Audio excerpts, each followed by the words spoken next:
We now know the suspect in yesterday's terror attack entered the United States using a diversity visa, which is a program that President Trump, has been pushing to end since he took office. Here to weigh in is former CIA analyst and senior vice president for policy and programs at the Center for Security Policy, Fred Fleitz. Fred, good morning to you. Good morning. Good to be here. What's your observation about what happened on the west side of Manhattan yesterday? Well, this is a tactic we're seeing ISIS using. ISIS is no longer going to be a terrorist organization that holds territory. It's reverting to a traditional terrorist organization that operates in the shadows, has compounds in ungoverned spaces. It's promoting terrorism through the internet, and it's trying to find ways to attack us using methods that are very difficult to stop. And we can use all kinds of law enforcement and intelligence methods to stop this, but see something, say something is really the best defense to these attacks. Fred, how do we counter radical Islam? You know, there's a lot of ways to do this, but there's something that hasn't been said on your show. You've had a lot of great experts this morning. Right. I'd like to see President Trump do. I think he has to recognize and empower Muslim reformers like Zuhdi Jasser. 500 years ago, Martin Luther nailed his 95 Theses to a church in Germany.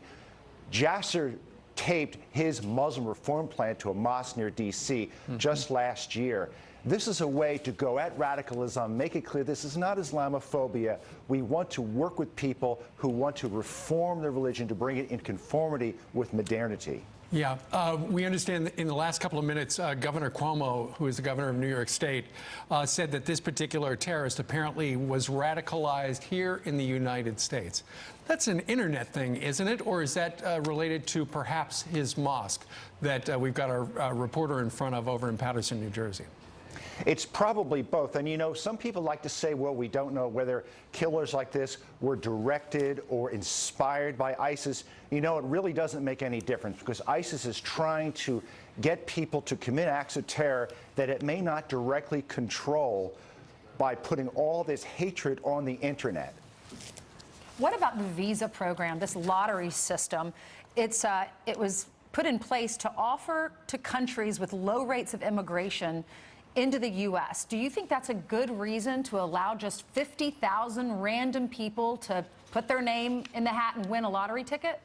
No, I think it's a ridiculous program, and I think that we're going to do away with this. And I would say at the same time, I think we really dodged a bullet with the election of President Trump. If Hillary Clinton was in office, there will be tens of thousands of more unvetted refugees coming to this country. So as bad as this is, I think it could be worse. Yeah. You know, we've heard different stories out of the New York City Police Department. It appears he could probably be a lone wolf. But generally, don't guys like this talk to somebody? Yeah, I hate that lone wolf term. It's something that the Obama administration invented to make it look like these people come out of nowhere. They're being inspired by ISIS. They're usually directed by a terrorist cell. They're being inspired by a radical imam in a mosque. They're not just lone wolves who decide on their own to commit an act of terror. How do we prevent this from happening again? We need to counter the radical ideology, which is on the internet. I think embracing Muslim reformers. We have to have stepped up intelligence and law enforcement efforts. But we have to honestly acknowledge what the threat is. It's not violent extremism. It's not just terrorism. It is an ideology that is at war with modern society. If we don't acknowledge that, we can't defeat it. Because, Fred, ISIS is here in the form of these radicalized guys. I mean that's right, and ISIS isn't going away soon. I think a lot of people think we're close to defeating ISIS because ISIS has lost Raqqa.